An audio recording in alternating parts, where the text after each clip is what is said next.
Good morning. Welcome to Trump Tower. It's an honor to have all of you with us. If we rebuild the World Trade Center in the form of a skeleton, Freedom Tower, the terrorists win.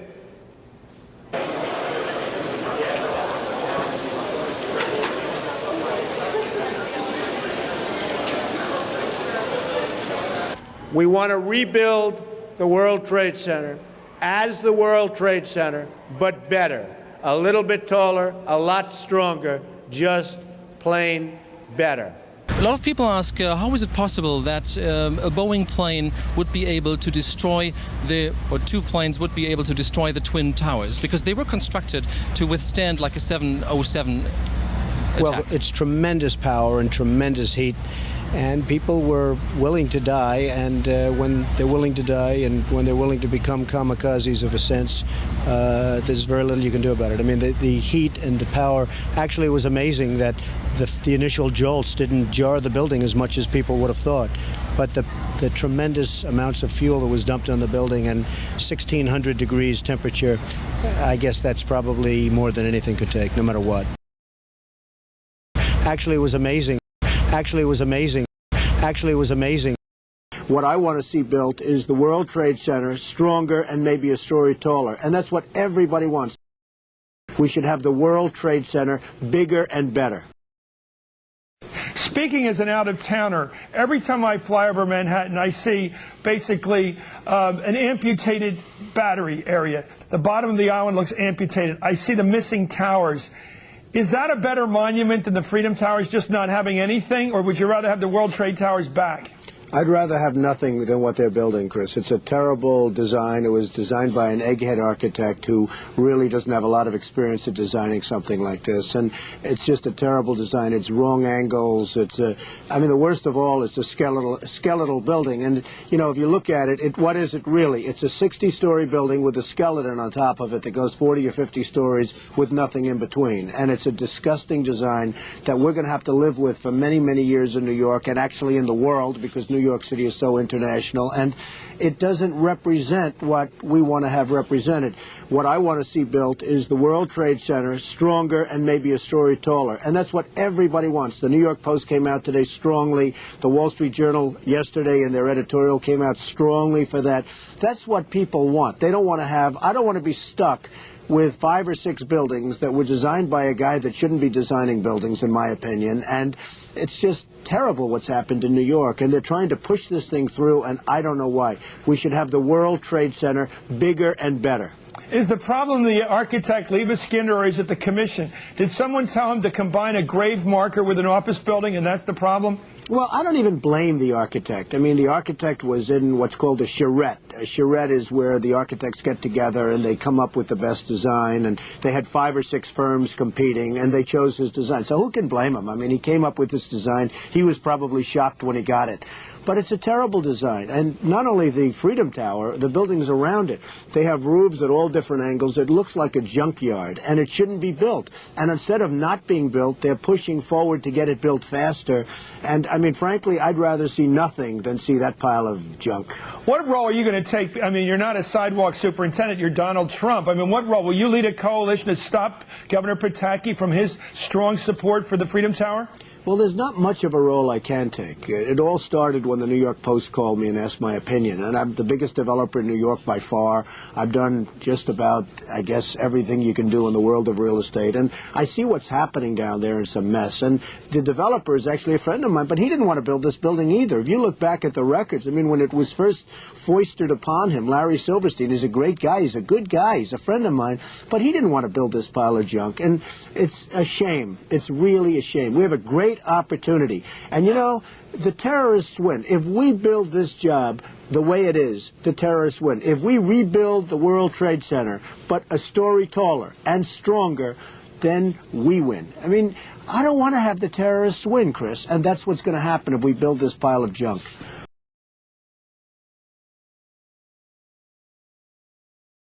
So Surrounded by the media, Donald Trump officially opened the Ritz-Carlton Presentation Center in downtown Toronto today.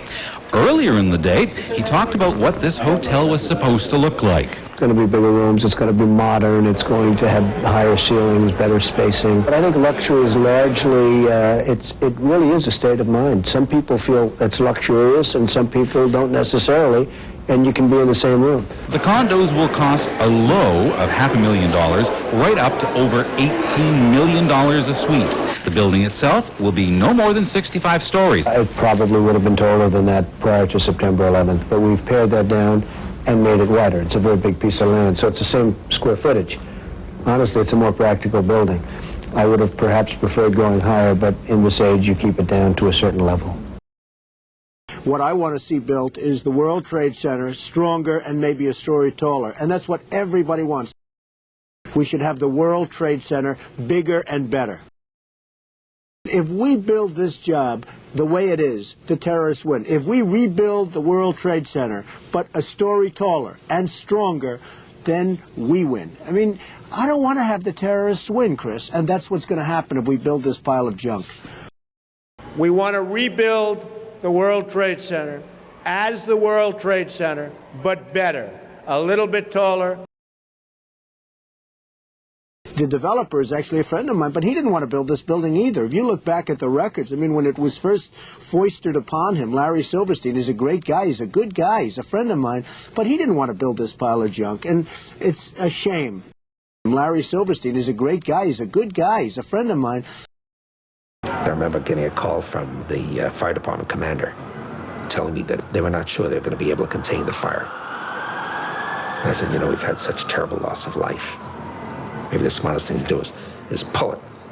And they made that decision to pull, and then we watched the building collapse.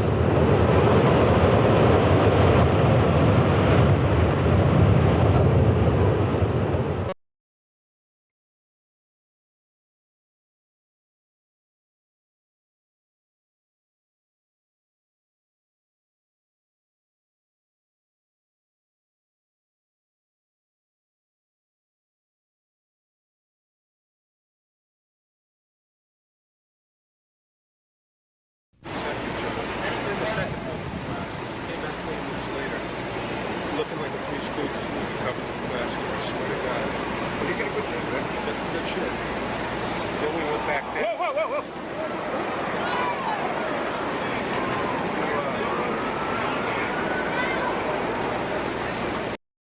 whoa! Where were you on September 11th? You know, I was home.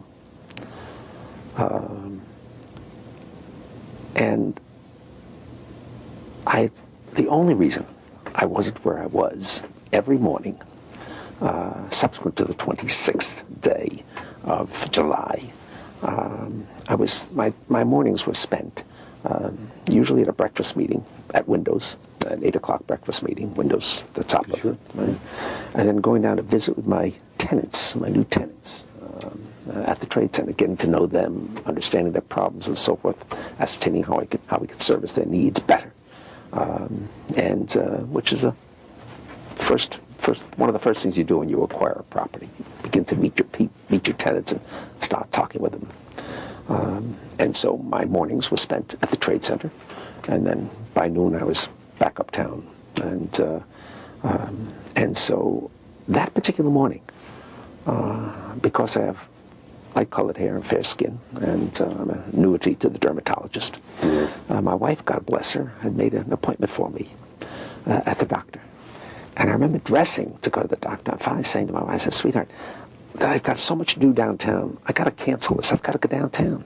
And she said, you're not going to cancel this appointment. You're going to the dermatologist. And, you know, having been married now to the same woman for 46 years, you get this sense of determination on occasion, their voices. And I said, okay, yes, dear, I'll go. I'll go. And then just minutes later, received a telephone call to turn on a television set and witnessed this horrendous circumstance. The first plane hitting, and then the second plane hitting. Of course, with the second hit, it became obvious that this was terrorism. On the morning of 9/11,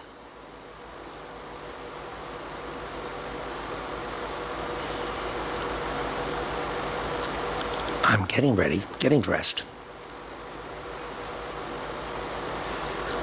to go to the dermatologist. I have light-colored hair, light skin.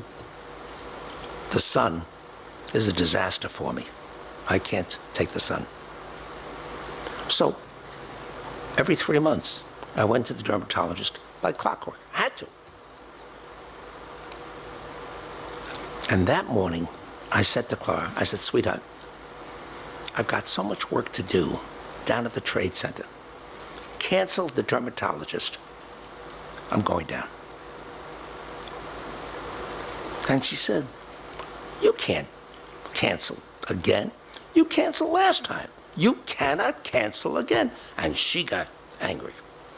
Now, when you're married to somebody for 50 years, and they get upset, and they get angry, and they start screaming, the world comes to an end. And I said, okay, I'm sorry. The words are yes, dear. Whatever you want, I'll do. Don't get angry. Please don't get angry. She said, okay, but you're going to the dermatologist, you're going this morning, and you're not going downtown. Wow.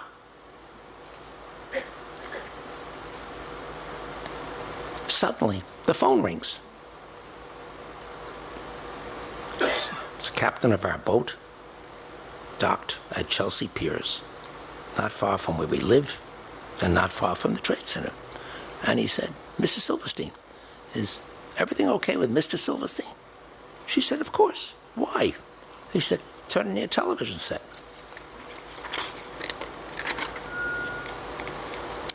And that's when we saw the North Tower in flames. And we saw the plane circling around before it slammed into the South Tower and caused it to end up in flames. And therein was the day of the disaster of 9/11. Changed our lives, changed the lives of everybody in our world, changed the lives of everybody in the world, certainly civilized people, no matter where they live around the globe. And so we lost almost 3,000 people. It was a miracle. My life wasn't lost because she kept me from going down to the Trade Center. She said, you've got to go to the dermatologist. By the way, I never made it to the dermatologist that day, but at least my intentions were right. Of course, I had signed a contract and now owned the Trade Center.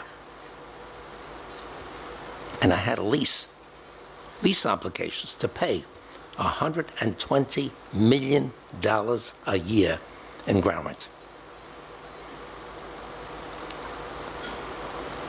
And I only signed that contract for 99 years. And there I was, 70 years of age. I was a little optimistic. But there I was with an obligation, 99-year obligation to pay the port $120 million a year, forever, seemed like. I had to rebuild, like kind, like quality, and I had an obligation to collect the insurance proceeds from the policies, because that's the only place the money could come from the insurance proceeds. That was my job, my obligation, because they owned the policies.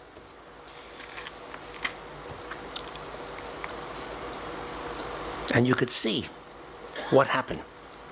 You could see the devastation. You could see the obliteration. Everything came down. Plus, 7 World Trade Center. It wasn't part of the Trade Center, but it was right north of it. And when the antenna came down from the top of the North Tower, it went right through the facade of 7 World Trade Center. Started a fire, and by the end of the afternoon, the building just collapsed. Fortunately, No lives were lost in 7 because there was enough time between when the fire started in that building and the time it collapsed to make sure nobody was left in the building.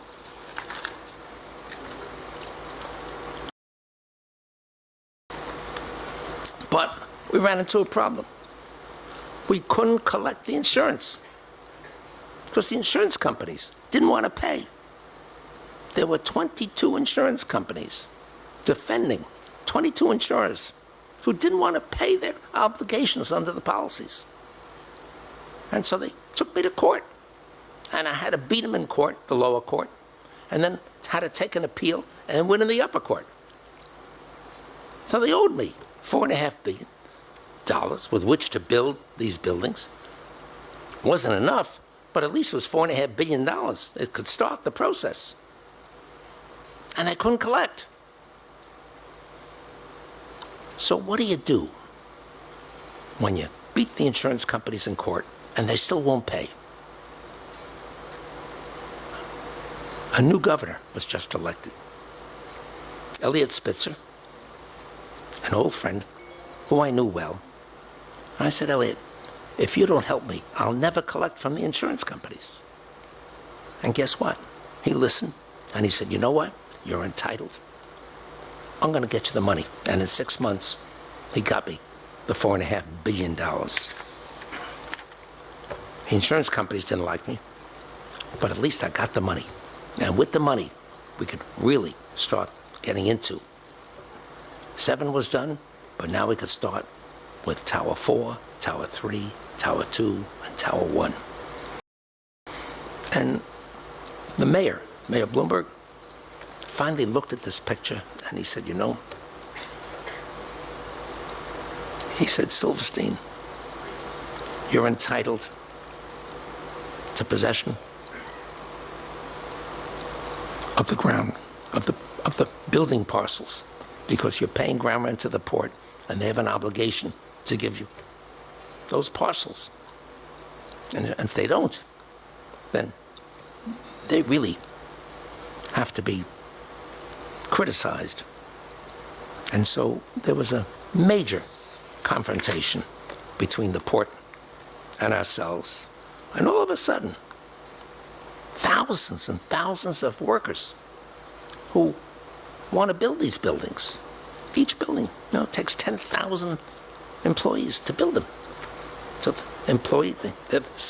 they started spontaneously demonstrating in front of state offices and government offices, and the next thing you know, we ended up making a deal with the Port Authority. No lives were lost in 7 because there was enough time between when the fire started in that building and the time it collapsed to make sure nobody was left in the building.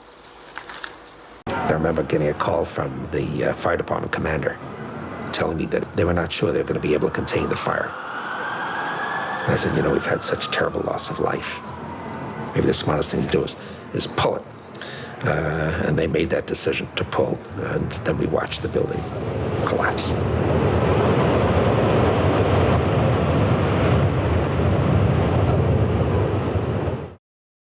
On a PBS documentary, Rebuilding America, you made an infamous quote saying, pull it. Now, you later released a press release saying that was the firefighters outside World Trade Center Building 7 on 9/11.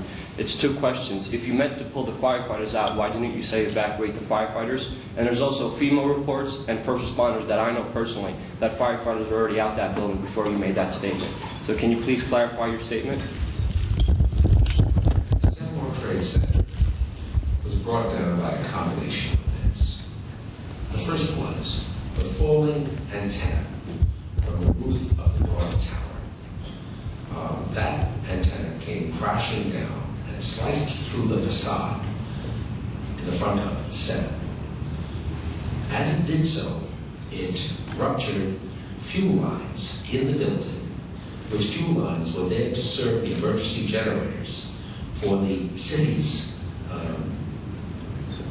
forget the name of what was the name of the emergency response system. The city here was located at 7 World Trade Center. Nevertheless, that antenna sliced through the fuel lines, caught fire.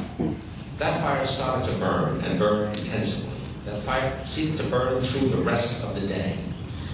By, I forget what time it was, must have been around 3:30, 4 o'clock, 4:30 in the afternoon. Clearly, that building was on its way down. And I remember receiving a call from which of the members of the fire department saying that this is a terrible problem and they're not going to be able to contain it.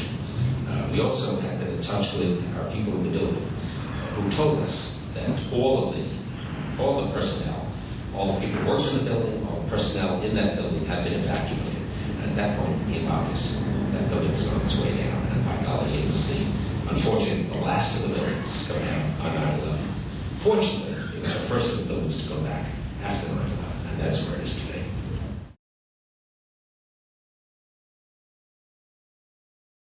With regard to insurance, the World Trade Centers, I was wondering how you can attempt to justify the attacks, the fall of towers and the fall of Building 7 as two separate terrorist incidents as opposed to just one. Well, there's a court system in America that provides for disputes of this nature, and after protracted litigation, the courts found that half the companies that had signed on to a particular form of policy were only responsible for one event. The other half of the companies who had signed on to another form were responsible for two events. And as a result, appeals were taken, and the decisions were finally rendered by the appeals court, and it is a done issue. At this juncture, I would say it would be easy to justify when you have two planes coming into two separate towers at two distinct time frames, bringing the two towers down independently. You can call that anything but two events. And so I will simply tell you what the case got resolved based upon the forms, the specific forms, and what those specific policies held in their language as being controlling one event or two events. And those companies that have been declared to have signed on to one form, to one event policy, were paid one event, and those who signed on to two, paid two. That was it. And we went to finance the building with Liberty bonds, construction bonds from the Liberty Bond program that was initiated by the federal government to enable us to rebuild the Trade Center. But it still required insurance company bonds, insurance company payments under the policies. And so, next thing you know, this building was under full construction. And we went to finance the building with Liberty bonds, construction bonds from the Liberty Bond program that was initiated by the federal government to enable us to rebuild the Trade Center. But it still required insurance company bonds, insurance company payments under the policies.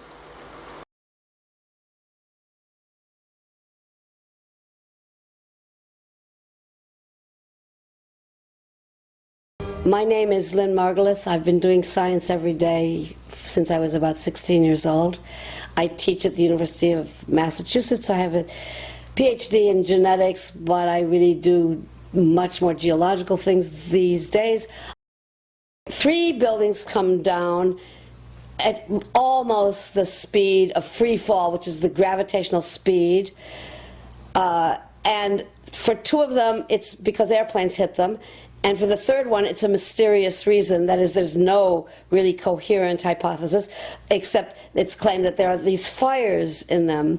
Now, the most obvious hypothesis for anyone looking at the films, and that was a lot of people, is that the buildings came down because there was very carefully controlled demolition with high explosives that had been planted many weeks, if not months, before. The first thing they do is ignore, in all cases, the most obvious and reasonable hypothesis that is consistent with all other destructions in a very short time of buildings. And what is worse is that all of the evidence was removed. You can't do science without evidence. Unfortunately, there was a lot of evidence about the pieces that the columns were broken into, the nature of the uniform nature of the dust. But very quickly, if this is a crime, I think everybody agrees it's a crime, evidence was removed from the scene of the crime. Well, if evidence is removed, no scientist can possibly reconstruct what happened. You can't do science when you are deprived of the evidence and when your hypothesis is the least valid instead of the most likely. When the most likely hypothesis in the case of Building 7 wasn't even mentioned, this is not science. So the claim is that it's something else. It's trying to prove preconceived ideas, not having data that they could use to make a model, but to prove a model that was unprecedented in the history of buildings collapsing. So we're not doing science here. We're not doing bad science. We're just not doing science at all, is my claim.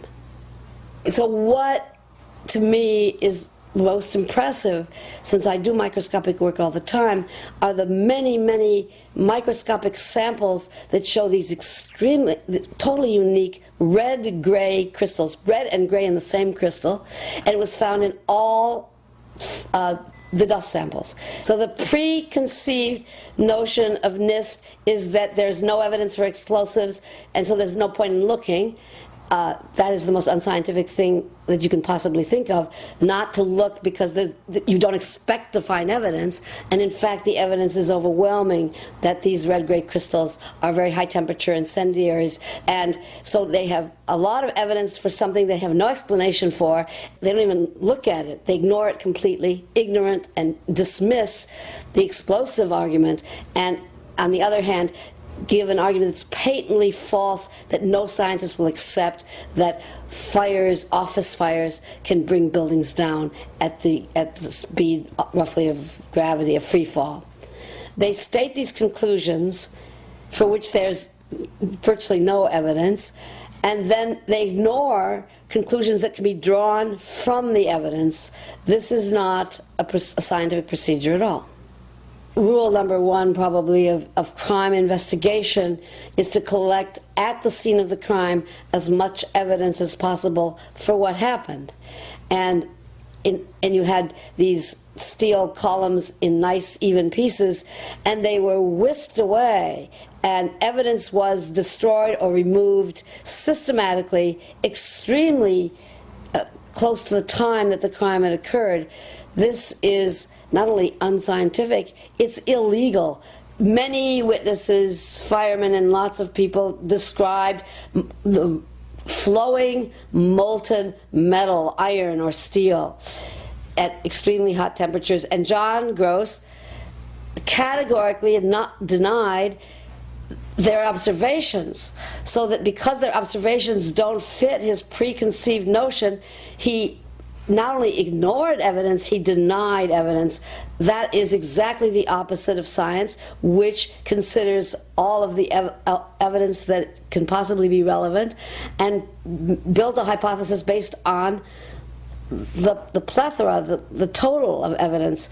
So clearly, if you have to lie or deny or ignore evidence, you are not doing science at all. What you're doing is lying, basically.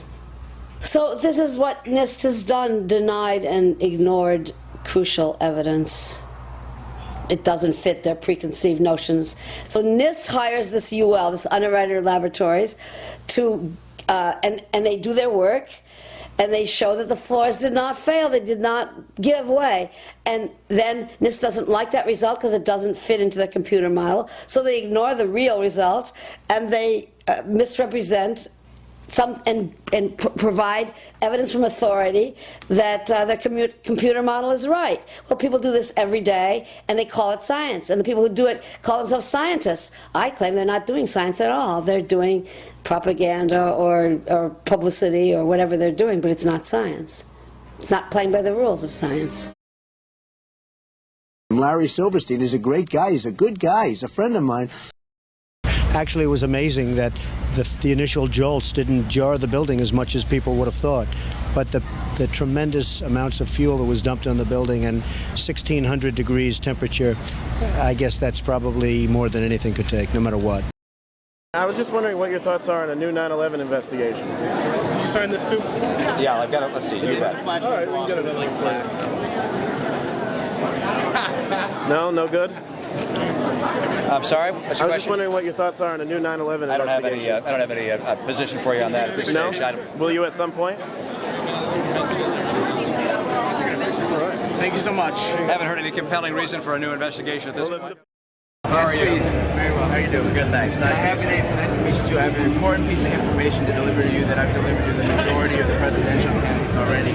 It's a group called Architects and Engineers for 9/11 Truth. 180 of them, structural engineers, architects around the country, courageous and patriotic, who say there's overwhelming evidence that the three towers in New York were blown up, controlled demolitions on 9/11. Don't agree. Thank you. No one has ever accused me of being a shrinking violet or anything like that. Don't agree. Appreciate your comment, but don't agree. Have you looked into it? Have you looked into the Absolutely. website? Every architect I've spoken to, they did timing as to how long they thought it would take to collapse. That's why they put insulation. See those beams up there? Yeah. You know why they put insulation there? Yeah, so that Keep them from right. melting and not collapsing. Right. There were bone fragments found. If you put jet fuel in this building and burn it at that intensity, it's going to melt. I think it's the same kind of conspiracy theorists that you're raising that say, oh, we brought down the World Trade Center ourselves. It turns everything on its head. It's a little silly, I think.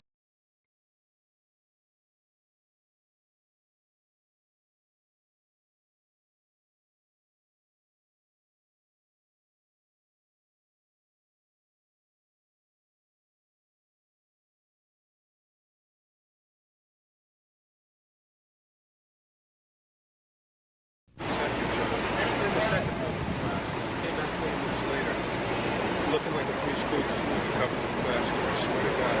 But you get a good thing, man. That's some good shit. Then we went back there. Whoa, whoa,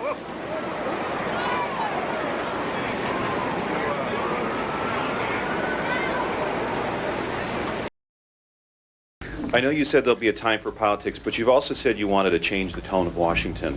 Howard Dean recently seemed to muse aloud whether you had advanced knowledge of 9/11. Do you agree or disagree with the RNC that this kind of rhetoric borders on political hate speech? Yeah. Look, there's time for politics. And, it's time for politics. And it's an absurd insinuation.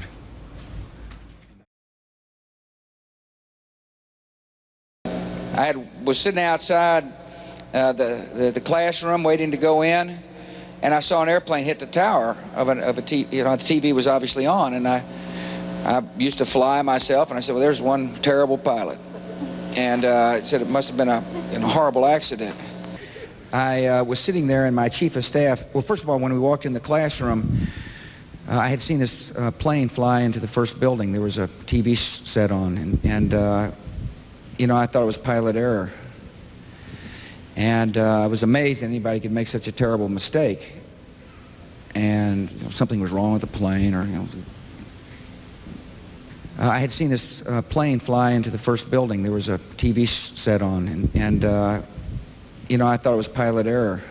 I had seen this plane fly into the first building. There was a TV set on, and I thought it was pilot error. And I was amazed that anybody could make such a terrible mistake. And something was wrong with the plane, or I had been notified that a plane had hit the World Trade Center. At first I thought it was a light aircraft. And my reaction was, man, either the weather was bad or something extraordinary happened to the pilot. We have something that has happened here at the World Trade Center. My heavens, this has just happened within several minutes.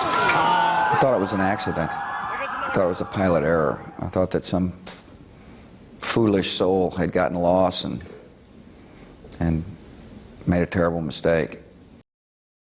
I'd like to ask you about the August 6th PDB. Sure. I'd like to ask you about the August 6th PDB. Sure. You mentioned it at Fort Hood on Sunday. You pointed out that it did not warn of a hijacking of airplanes to crash into buildings, but Right. that it warned of hijacking to obviously take hostages and to secure the release of extremists being held by the U.S. Did that trigger some specific actions on your part in the administration, since it dealt with potentially hundreds of lives and a blackmail attempt on the United States government? Yeah. It was also an indication, as you mentioned, that that bin Laden might want to hijack an airplane, but as you said, not to fly into a building, but perhaps to release a person in jail. In other words, you serve it as a blackmail. And of course that concerns me. All those reports concern me.